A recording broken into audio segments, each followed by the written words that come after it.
My topic today is pediatric cataract, phenotype-genotype correlations, including conditions you don't want to miss. I think you'll see why I put that into the title. So let's get started first by defining what do we mean by pediatric cataract. Pediatric cataract is visually significant lens opacity in children that is a result of something disturbing crystalline lens formation and/or maintenance. Obviously, the lens is supposed to be clear. If it's not clear in children, there's something wrong. Identifiable causes include trauma, infection, inflammation, drugs, and gene mutations or chromosomal syndromic disease. Now, it's not always gene mutation.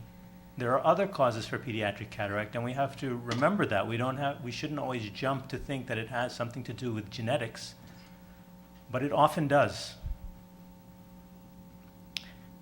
Now, the title of this talk is Phenotype-genotype correlation. What do we mean by phenotype? Phenotype, we mean basically what does the lens look like? And, we know the lens forms from the surface epithelium. It forms into a vesicle, and then it has a shape that we're all familiar with, sort of like an onion. And when we're talking about the phenotype, we're describing the morphology of the cataract. That is to say exactly where the opacity is. If it's total white cataract, it's very easy. There's not much to say.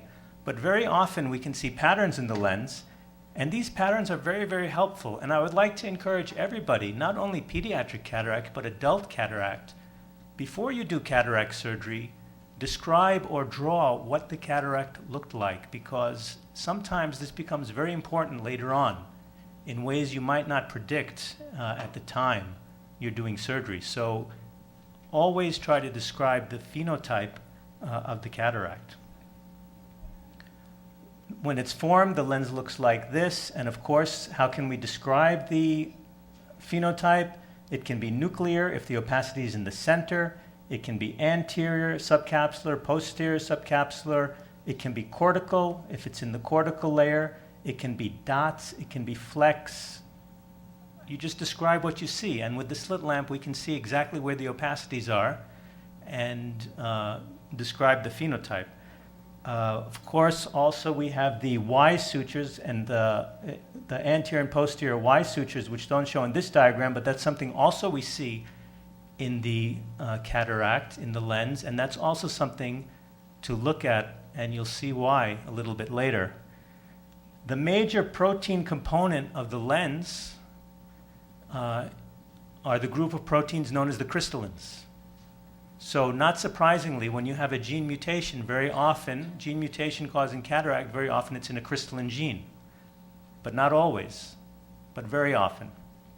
And those crystalline mutations tend to be isolated to the eye, isolated to the lens in general. So that's phenotype. What do we mean by genotype?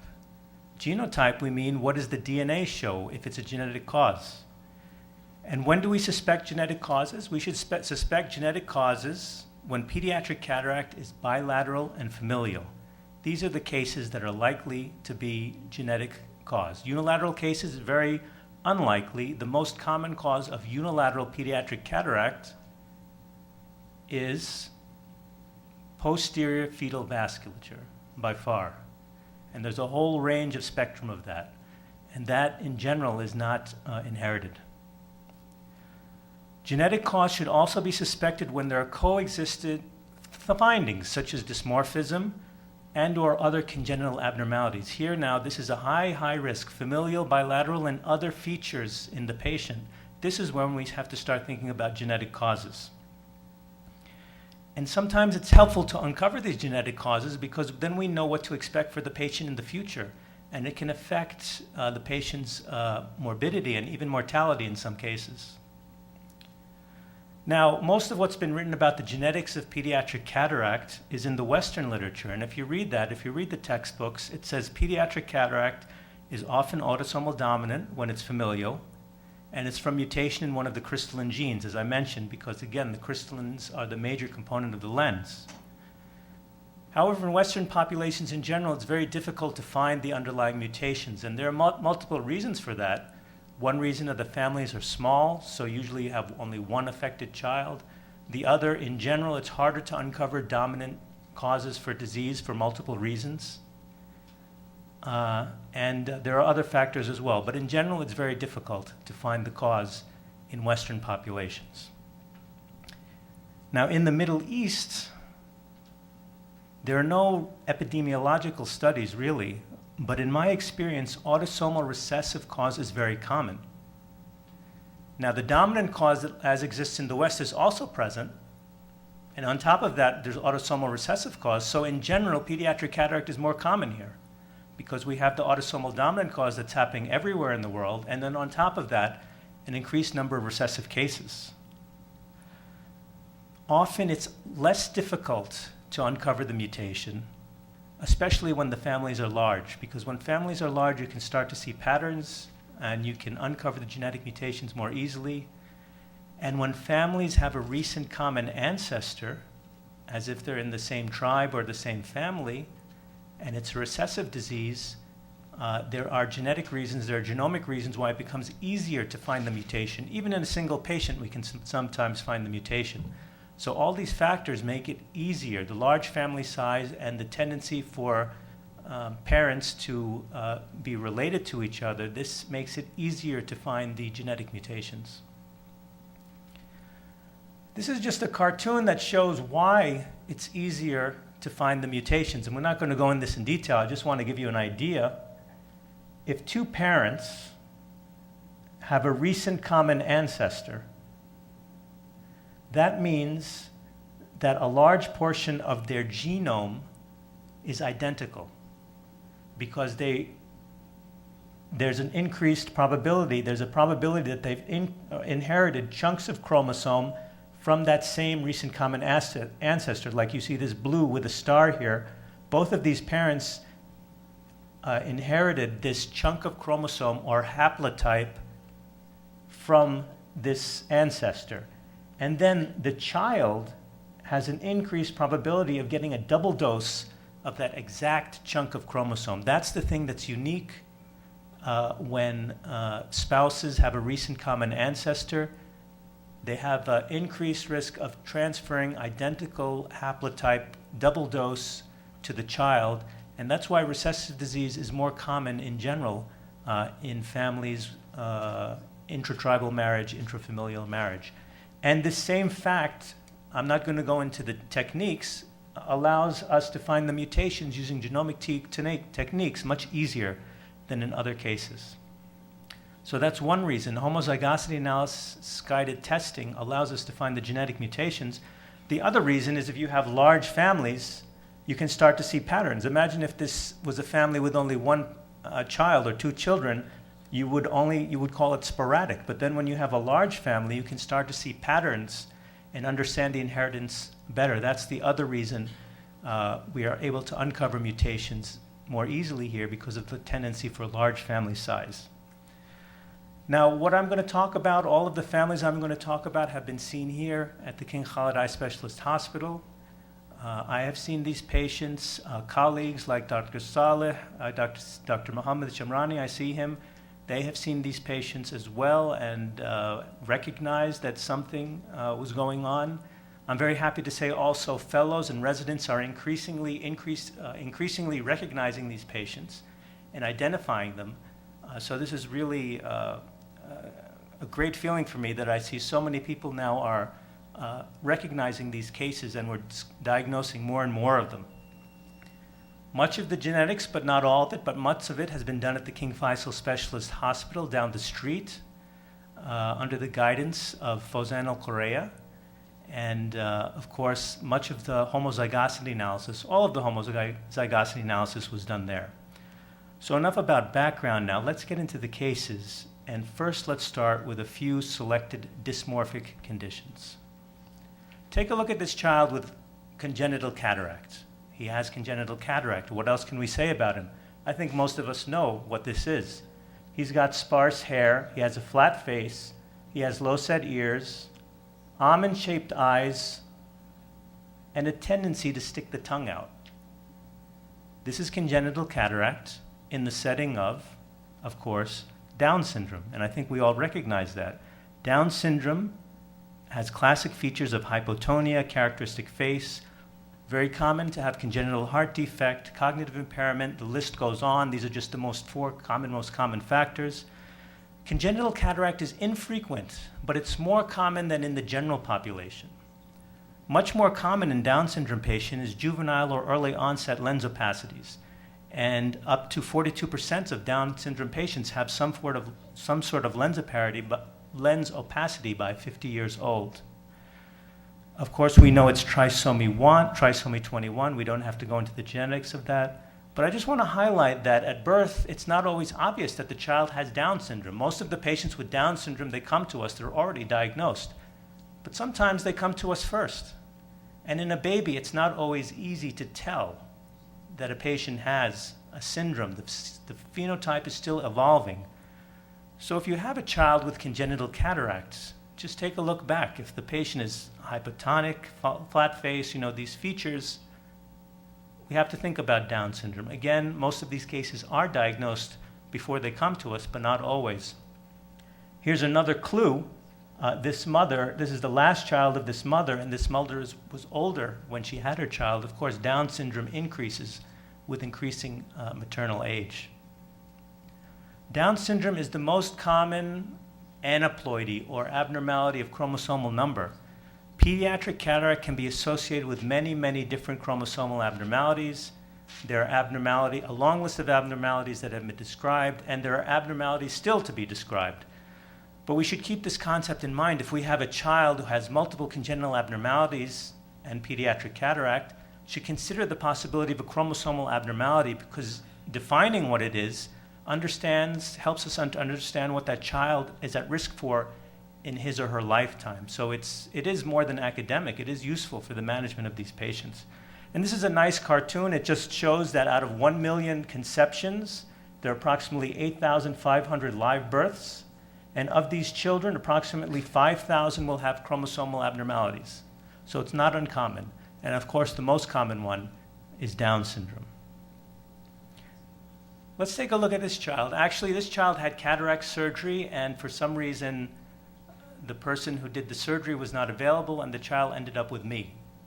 And here he is after his cataract surgery. And I'm examining him, I'm looking at him, and there's some features I'm thinking about.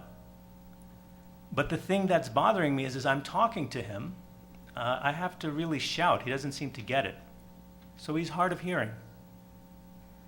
Not only is he hard of hearing, he has a small chin, and he has a flat face. Maybe you can't appreciate it there, but I think you can see it here, that he has a flat face. And if we ask him to open his mouth, his uvula is bifid. There's not one uvula here, there's 2 uvulas here. He also has a high arched palate, and if we look at his legs, even an ophthalmologist can tell that he has joint disease. This, of course, is Stickler syndrome. Now, Stickler syndrome has characteristic features. We think of it as a vitreo-retinopathy. We think about it in retina. But very, very important for us to realize, juvenile cataract can also occur. And sometimes the first time they come to ophthalmologist is as juvenile cataract, as in the patient I just showed you. We know about Stickler syndrome, we've heard about it, but just to make it more confusing, there is an ocular-only variant. That is to say, you can have Stickler syndrome eye findings without Stickler syndrome body findings, without extraocular findings.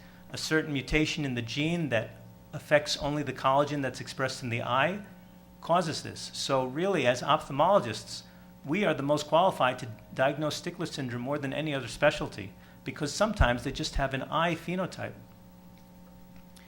Worldwide, it's most commonly from collagen 2A1 mutations. It's a little bit different here in Saudi, but I'm not going to get into that. And we must consider this diagnosis in any child with high myopia. Any child that comes in with high myopia, rule out Stickler syndrome. Now, Stickler syndrome often doesn't cause a visually significant cataract. Much more common is a sectorial cataract like this. I don't know if I would call it a cataract. I should call it a lens opacity because it's not visually significant. So if you ever see this sectorial lens opacity, especially in a child with high myopia, you're dealing with a vitreo-retinopathy, the most common of which is Stickler syndrome. I just saw this patient this morning, and I put the slide in the lecture about a half an hour ago. I saw this patient, a 12-year-old, who had cataract surgery at 6 years old and is pseudophakic in the right eye. She has a PCIOL in the right eye, and the lens is clear in the left eye. She only has mild myopia in the left eye, maybe -1. Review of systems, hard of hearing. The right eye is pseudophakic. Look at the left eye. I don't know if you can see this. The lens is clear, but the vitreous is abnormal. The vitreous is membranous. Membranous vitreous. Can you see this? I don't know. There are beads here in the vitreous. This is classic vitreo-retinopathy. And when we take the pedigree, the mother 2 weeks ago was admitted for a retinal detachment, and she's had pain in her knees. The younger brother had retinal detachment at 6 years old and has poor hearing. This is Stickler syndrome. This is collagen 2A1 mutation. You don't even have to do genetic testing. One thing I want to highlight, not all of these patients have high myopia. Any child with high myopia, you have to rule out Stickler syndrome. But not every patient who has Stickler syndrome has high myopia. Maybe 10 to 20% of patients with Stickler syndrome do not have high myopia. Pediatric cataract can also occur in other rarer vitreo-retinopathies. Of course, the most common is Stickler syndrome, but there are rarer ones out there. Here's a child who came in at 12 years old with white cataract. The parents say the eye turned white over the last couple of months. She has cataract, but she also has bilateral vitreo-retinopathy and has mutation in a rare gene, which I won't go into details. Here's another child who came in with cataract, also has a vitreo-retinopathy, and here the focus is anterior, so you can see this abnormal vitreous. This is another rare vitreo-retinopathy. We don't need to go into the details, just to alert you about this concept of juvenile cataract as the first presentation of vitreo-retinopathy, the most common being Stickler syndrome. This one is one of my favorites because first, I recognized that the eye phenotype was very characteristic. And then later on, when I looked at these patients, I realized that their syndrome phenotype was the same, although I didn't recognize that in the beginning. So it was really the eye phenotype that led to recognition of this. And in this syndrome, the eye phenotype is what makes the diagnosis. This is a child, of course, with congenital cataract. It's a membranous cataract in small eyes with pupils that fail to dilate. Pupils are very small and they just don't dilate. Mild optic atrophy, cortical visual impairment, we find this out later, hypotonia, and global developmental delay. Postnatal microcephaly, and I think you can see that the head is small. Large ears, beaked nose, chin is back. Again, these facial features I didn't really realize in the beginning, but going back and looking at all of these patients with the ocular phenotype, they have all of these features. Males often have hypogenitalia. An MRI almost always shows hypogenesis of corpus callosum, and there are variable other abnormalities. This is a distinct syndrome. Sometimes they're being diagnosed as torch infection, but they're not torch infection. This is the so-called micro syndrome or Warburg micro syndrome. And there are several genes associated with this, but it's a distinct condition, and we see these cases here not infrequently. Here's another child, and I think you can see the nose, the beaked nose, the large ear, the chin is back. It's a girl. These patients sometimes have hypertrichosis, and she has hypertrichosis here. They sometimes have digital contractures of the extremities, as she's showing here. Here's a baby. At first, it's the cataract that makes the diagnosis, but I think you can see maybe it's a little bit more subtle. The nose, the chin, the large ear. But again, the feature, it's this atonic pupil, very small, fails to dilate, fails to respond to drops with membranous cataract. That's the recurrent feature in these cases. I saw this child yesterday in follow-up. This is a child, probably the first child I've ever seen with this condition. He's aphakic now. He's got the microcornea, the small eye. He's retarded. He has optic atrophy.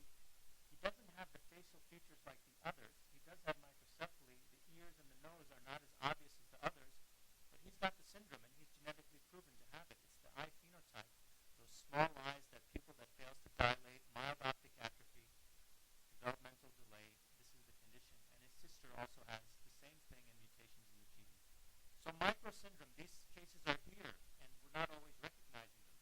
This is the best case series I've ever seen about this condition. It was in Ophthalmology in 2001 by Ainsworth and all. And if you want to know about the ophthalmic features of this condition, that's the best summary in the literature. Talking about small pupils and failing to dilate, there's one other condition I want to mention. I personally haven't seen this condition, but it's out there, and it's in the differential diagnosis of a small atonic pupil with a cataract in a child. This is a so-called Pearson syndrome, and these children also have a risk for renal dysfunction. Also consider this when you've got that. I'm not just talking about a pupil that doesn't dilate well. I'm saying it's small, it's myotic, the iris is atonic, and it just doesn't dilate at all with a membranous cataract. That's the phenotype. I think we can all recognize that this child is syndromic. He's got congenital cataracts, bilateral microphthalmia. As the original description of this condition, he's got dyscephalia and bird-like faces. In other words, his head is abnormal. His cranium is abnormal. Abnormal dentition, hypotrichosis, lack of hair, atrophy of the skin, especially on the nose, and proportional dwarfism. This is a very rare condition, but it's very recognizable, and they come to us because they have congenital cataract. This is the Hallerman stripe syndrome. Now, unlike the other conditions I've talked about so far, and the rest of the conditions I'm going to talk about in this lecture, this one has no known genetic basis. There's no gene associated with this, no known gene. It's never been described in a familial or hereditary pattern, but it's definitely a recognizable syndrome that people who deal with pediatric cataract are going to run into occasionally.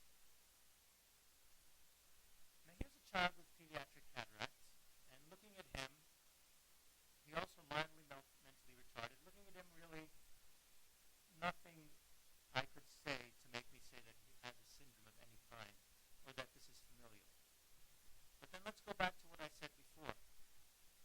One of the reasons we can pick up these cases here is because we have large families. And when we look at this family, actually it's not a consanguineous family. These parents are not related and they're not from the same tribe. But you can see all of these people affected, and here's the proband. And who's affected? The boys are affected, and they're all related through the mother. This, of course, is X-linked cataract. It's the Nance-Horan syndrome. Now, I said that I wouldn't have recognized this, but actually these patients have a characteristic face, and looking at all of them, you can see it. Here's the same child when he was 5. He has sort of a long face, he has a bulbous nose, low-set ear, and this supernumerary teeth. That's very characteristic. The tooth is coming out of the wrong row here. And here's his affected brother, and you can see, again, similar features, long face, bulbous nose, abnormal dentition. And just for comparison, here's a cousin, the same age, who's not affected. And you can see that he looks different than these affected boys. And he does not have the tooth abnormality. The major thing about X-linked cataract, of course, are the carriers, the females. And here, if you look at the sisters, they have very characteristic lens opacity on the Y suture. That is pathognomonic. Not many things cause lens opacity on the Y suture. The carrier mother, the carrier sisters all have these lens opacities. They're not complaining, but by looking at them, you can make that diagnosis. So Nance-Horan syndrome, classic features microcornea, congenital cataract, characteristic face, cognitive impairment. It is very, very, very underdiagnosed. And if that child was the only child in the family, I would not have diagnosed it. It's just the fact that there were many family members, and we can see the pattern, and we're able to see the carrier females. Female carrier signs are what make very helpful in making the diagnosis, and it's mutation in a gene on the X chromosome. Now, there's another form of X-linked cataract that I need to mention, and this boy has it. And these kids Have a characteristic face as well. Frontal bossing, sort of, large ears, and low-set eyes, inset eyes. And this child has the other major the other major X-linked cataract form, that's Lowe syndrome. Lowe syndrome is congenital cataract and nephropathy, and they're often hypotonic as well. The thing about Lowe syndrome, and how are you going to recognize it as an ophthalmologist, these patients come in with congenital cataract and glaucoma. Now, of course, we all know that after cataract surgery in children, glaucoma is not uncommon. But these kids are getting the glaucoma before cataract surgery. So if you ever have a child, a boy, with congenital cataract and glaucoma, you have to consider this diagnosis. It's also very underdiagnosed, and you also have these female carrier signs, and they're a little bit different from the carrier signs in Nance-Horan syndrome. And here, in the Nance-Horan syndrome, the carrier signs in the female are on the Y suture. In this one, the female carrier signs are these radial lens opacities in the cortex. It's not on the Y suture, and it's not in the babies. It happens as they get older. So if you saw a very young girl who was a carrier, you wouldn't see it. It's in the older women. Now, this is a little bit off topic, but we're talking about X-linked disease. I just have to mention Alport syndrome. Of course, Alport syndrome can be X-linked or autosomal recessive, but the X-linked form is the most common. And they come in with this anterior lenticonus, which is very, very characteristic. Again, this develops with time. Actually, we don't see children with this. I don't see children with this. It's the young adults that get it. It's something that develops with time. The basement membrane type 4 is weak. Stressed by the zonules, it starts to bulge out anteriorly. So if you ever see something like this in a young man, these patients have to be evaluated for renal function, really. That's something very powerful you can do for these patients. Interestingly, the carrier females do not have ophthalmic findings, but they do get renal dysfunction. So important to identify this and inform the family. Actually, even more common than that, they get flecks in the retina, but we're not going to talk about that. Now, this issue of X-linked cataract and the carrier signs has always been very interesting to me. And it's made me think, are there carrier signs in pediatric cataract at all? The carrier signs are different from variable expressivity. What do we mean by that? Variable expressivity means someone has the same genetic mutation, and one person is very severely affected, and the other person is not. Carrier sign means somebody's got half the dosage. It doesn't have the full genetic dosage, full mutation dosage, and shows sign of carrying the mutation without being affected. Since we see a large number of recessive cataract cases here, I've always wondered if the carriers have signs that we can see in the lens that could be helpful. It's well known for X-linked disease, but it really hasn't been described for recessive disease. So I've looked at some families with this. And here's one family from our Baja region. And when we look at this family, it's a typical recessive family. We found the mutation in the crystalline gene. But what's very interesting is the carriers, and I don't know how well this is showing, have spot lens opacities that the non-carriers do not, which suggests carrying one dose of this mutation is giving signs that are not clinically significant. Another form of cataract we've seen throughout the country is this central pulverulent cataract. Pulverulent just means broken up like a rock, and these patients have a pulverulent cataract in the nucleus. We've seen that a lot here, and they all have the same recessive mutation in a crystalline gene. And when we look at the carriers again, these are not carriers, but here's a carrier. We see these distinct lens opacities that are not in the non-carriers. So are there carrier signs for recessive cataract? The best thing I can say is maybe. We can't say for sure because we don't know how common these lens opacities are in the general population. But it's an interesting thought. And if you have a family that you think might have hereditary cataract, it's very helpful to examine everyone in the family and see what kind of lens opacities they have. Finally, let's go to the last category, which is the most Important category, I would say, acquired progressive fleck-like opacities. Why is this the most important category? Because this is the category where the patient might have an undiagnosed metabolic disease. And making the diagnosis or leading the patient to the right clinician to make the diagnosis can be life-saving. Here's a 12-year-old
significantly correlated with hemoglobin A1C levels and glycemia levels. And something we have to consider when we see these patients. But to be honest, I have to say, most of these patients who come in like this, if they're not already diagnosed, they're going to be diagnosed 2 days after you see them because they're going to come to the ER in crisis. So, but something to be aware of if you see this presenting to you. Now, the last few cases would not have been able to find the diagnosis if it wasn't for genomic analysis, and I'm very freely admit that. And I've certainly learned from these cases, and I hope you learn from them as well. The first one comes from the Riyadh area, and it's a 2-year-old girl with white pupil for 2 months, 1 to 2 months. She was fine before that, and the parents noted that the pupil turned white. And here are my cheat notes outside of track care. She's got a white cataract in the right eye, and partial opacity in this right, and this is the pedigree. And just before surgery, I can see the left eye better. The right eye is just white. You can't really describe it. But the left eye, multiple dots, flecks. Whenever you see something like this, especially when it's developmental, you have to worry about some sort of metabolic disease. So fortunately, I was able to enroll this patient in a protocol to test for genetic causes, and I was very surprised with what we found.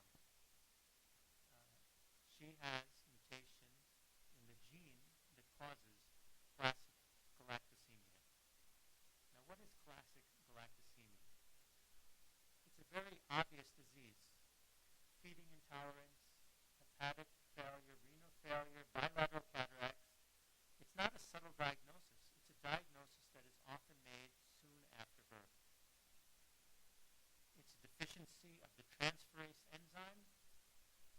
And in the United States, every newborn is screened for this. In Saudi it is happening, but I don't think it's universal. But not all countries do screening. For example, France does not screen for this because they feel that the phenotype is so obvious that a pediatrician should diagnose the condition soon after birth and there's no need to screen. The problem is from accumulation of a substrate of the enzyme that's deficient. Cataracts are related to galactitol accumulation. Early removal of galactose products like milk alleviates the toxicities. But here's a major point I want to make, and this is something that's happening throughout all of genetics now. There's much variance in clinical symptoms depending on the type of mutation. So in the past, no child would have been diagnosed with classic galactosemia unless they had this entire clinical picture. However, now that we're doing mutation analysis, homozygosity analysis on more and more patients, we're finding patients with mutations in the gene who do not have the full-blown picture. And sometimes they have milder phenotypes because they have a milder mutation in the gene. And we're seeing this more and more in all sorts of genetic disease, not only in ophthalmology. When we talk about galactosemia, actually there are 3 types. Galactosemia is a vague term. There's the classic galactosemia, which comes in classically very obvious soon after birth. The pediatrician will diagnose it very easily. Then there's the kinase deficiency, which you probably see in the textbooks. In the textbooks, they talk about testing for RBC galactokinase because these patients come in with isolated cataract. They don't have systemic features. And theoretically, if you pick it up and you change the diet, the cataracts resolve if you get it very early. And then the third type is an epipolymerase deficiency, which is very, very rare, and there's not much known about it. So galactosemia, a possible cause of juvenile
another thing about this is these children have intractable diarrhea. The two earliest signs are intractable diarrhea in childhood and then juvenile cataract, and then later on in their teens they start to have the neurological decline. So I called the parents. I said, the girl did she have any diarrhea? And the mother said, yes, how did you know?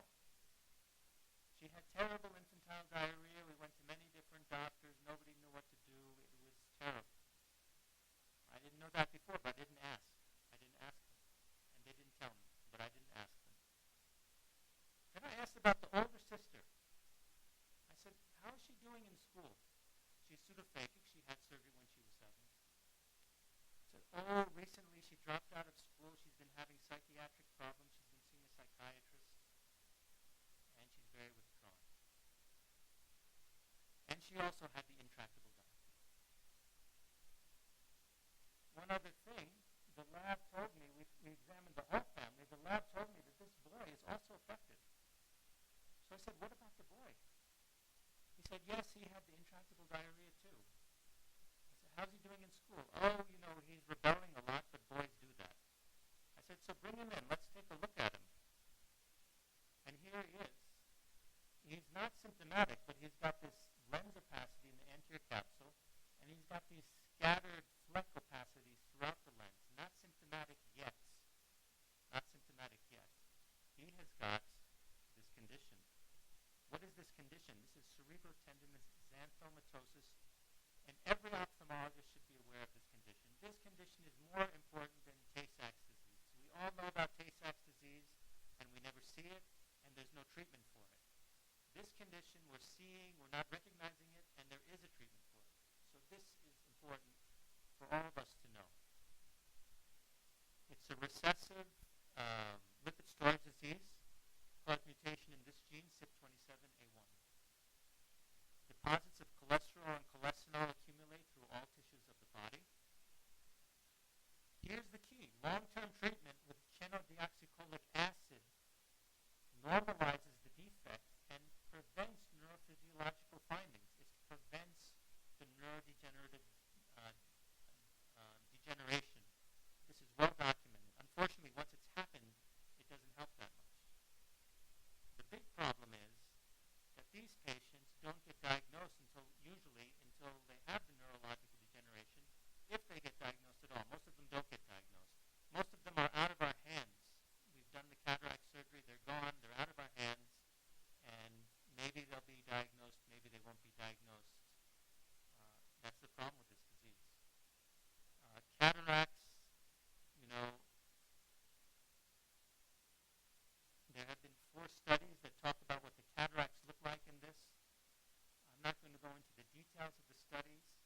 I'll just highlight that they're not congenital cataracts. They don't come with congenital cataracts. They come with developmental cataracts with flecks. That's not what causes the visual problem. It's the posterior subcapsular lens opacity. But 100% of patients, intractable diarrhea and juvenile cataracts. So anybody who comes in juvenile cataracts, we have to ask them if there's any history of intractable diarrhea. That's part of my questionnaire, and I am lobbying and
absolutely true, and that's one of the reasons we want to know the diagnosis, so we should know if we want to operate or not.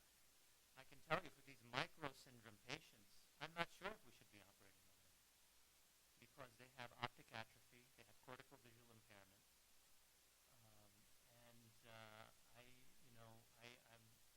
they have small eyes, they have very high risk for aphakic glaucoma. Patients like that, I would be hesitant to operate on. And when we have this is another reason when you have a patient with multiple abnormalities, I think we should do some sort of chromosomal or genetic workup to know what to expect. Now, you can't always do that. Sometimes you have to do cataract surgery soon, and it can take time for these tests to come. So I don't have a clear answer for you, but I agree 100% with what you're implying, that not all patients with congenital cataract should be operated on when they have comorbidities that make it dangerous, or comorbidities that make the prognosis very poor. I came across one patient, there is a projected family history. All that this person has symptomatic calculation. She had cataract surgery. The new baby has congenital cataract, not really similar to my sister. And there was a difficult situation. Family put a lot of pressure on me to do the surgery. And finally I did the surgery. I didn't know. For this reason, I would like to ask you the advice in this situation. You have to do. Why is what in the future? What cases that we should not avoid? Well, it sounds like that case was it small eyes? Of course, not that small. The people doesn't do it. I mean, this is probably micro syndrome on that one, and probably I would hesitate to operate because what are we doing except giving the child a risk for aphakic glaucoma? So if it was micro syndrome, I would favor not operating really in those cases. So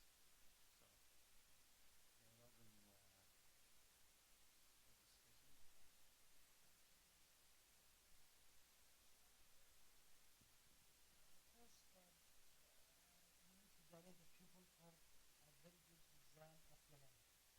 But in my view, not only depending on our knowledge, I would suggest also documentation by everything for any cataract, even if it is not visually significant. First, to compare, and also the different types could guide you which possible diagnosis. I would love that. I agree 100%. I wish I could do that. I draw everyone and keep my own notes, and sometimes it's come back and it's been helpful.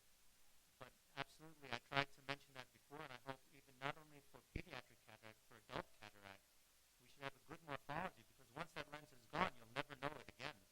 And sometimes it comes up useful when, in retrospect, sometimes diagnoses can be made, and knowing what that morphology is can be very helpful.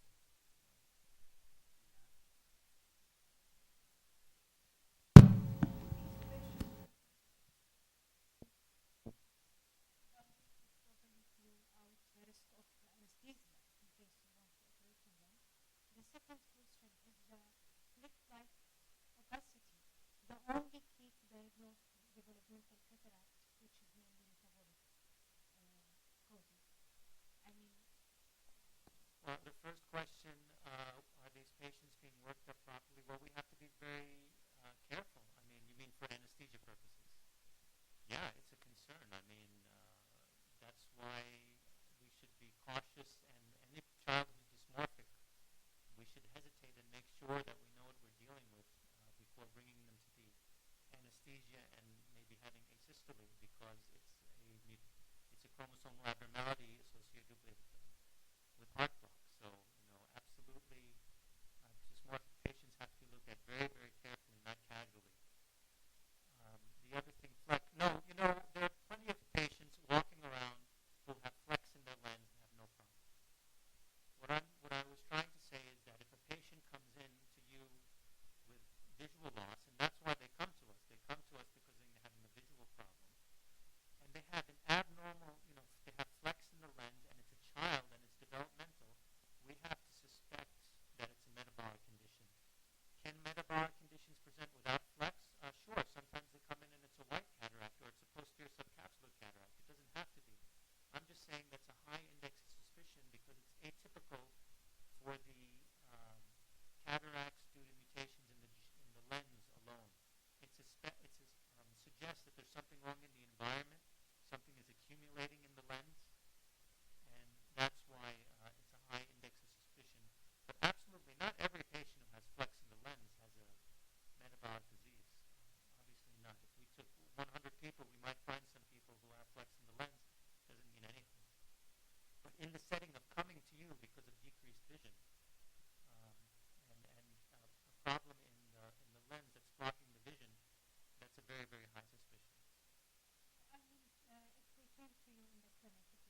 about the young children, the ones who are 3 years old, 2 years old, because there you can really make a difference.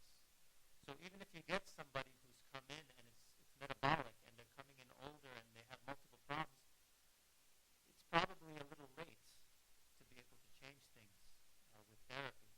I think the big importance that I want to stress is really the young ones we want to get, because there we have a chance to really change the course of what happens to them.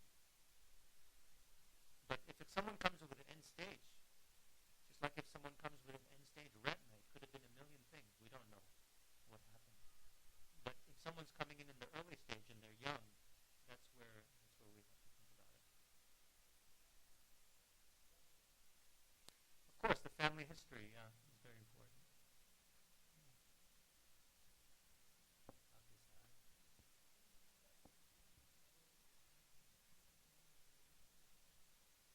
Yes, early on.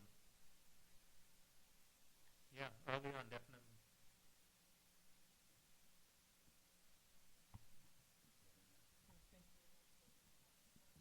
My question about your strategy to find out the mutation. Are you going for specific mutation, or how to find mutation in patient coming with such cataract when you're not sure it's not symptomatic and so on? Okay, I'll be very honest. Okay, most patients do not need genetic testing. Okay, most patients do not need genetic testing.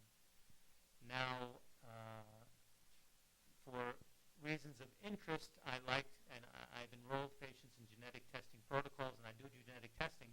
But practically speaking, most patients do not need genetic testing. If you have a family that clearly has familial cataract, and the relatives who have been affected have not had any other medical problems, there's no reason to do genetic testing unless the family wants genetic counseling. But to care for the patient, you don't need to do genetic testing. When do you need genetic testing to care for the patient? Again, it's when we're in the situation where there are other things going on, or there's a risk for other things that are going to come later. And that is, again, we'll go back to the young child, 2 to 3 years old, developmental. I'm more concerned about developmental than congenital, to be honest. It's a 2 to 3 year old developmental cataract who does not have a family history and it's bilateral. This is where I'm worried, and I will, use resources that I have to do testing that may not be available to everyone. But to answer your question, if you're in that situation where there's a high risk, nobody can do everything. You can refer to somebody with a suspicion, rule out metabolic disease, rule out syndromic. But I'll repeat what I said in the beginning. Most patients with developmental and congenital cataract do not need genetic testing to care for them, especially if there's a clear family history and the older relatives have not had any other medical problems. Okay, one more question, Ima. We have people on the other side if we would like to ask. We have 5 cases today, run round to them. Jordan and I think Eastern Province and Medina. So if they are interested to be involved in the discussion. Sure.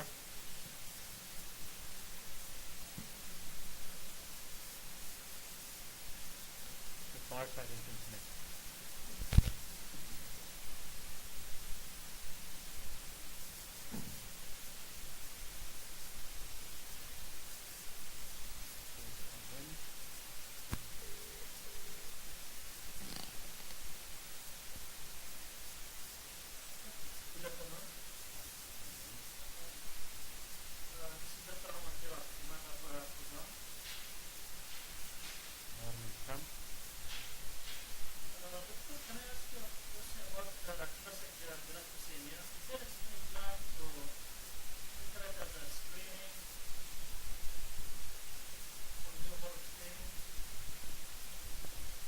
The question is about classic galactosemia.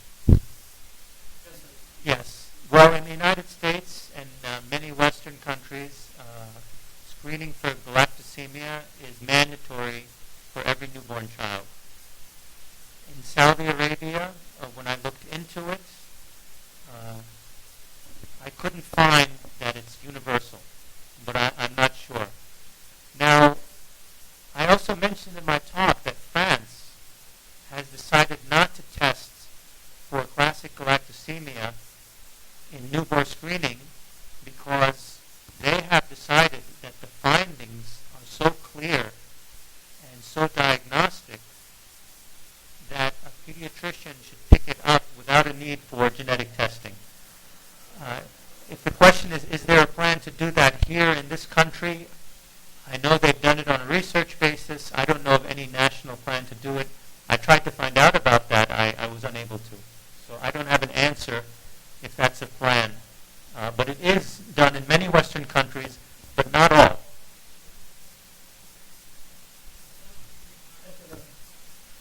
Yeah, I understand that, but it doesn't seem to be mandatory. For example, in the United States, no child will be born without having that test.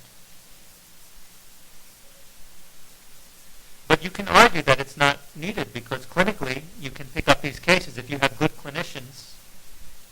You know, it's a whole debate about screening. You screen for things that you wouldn't have picked up otherwise, for which there's a treatment early that's beneficial. So that's a public policy, a public health decision. Uncommon, maybe I'll say 1 in 40,000. It's not common.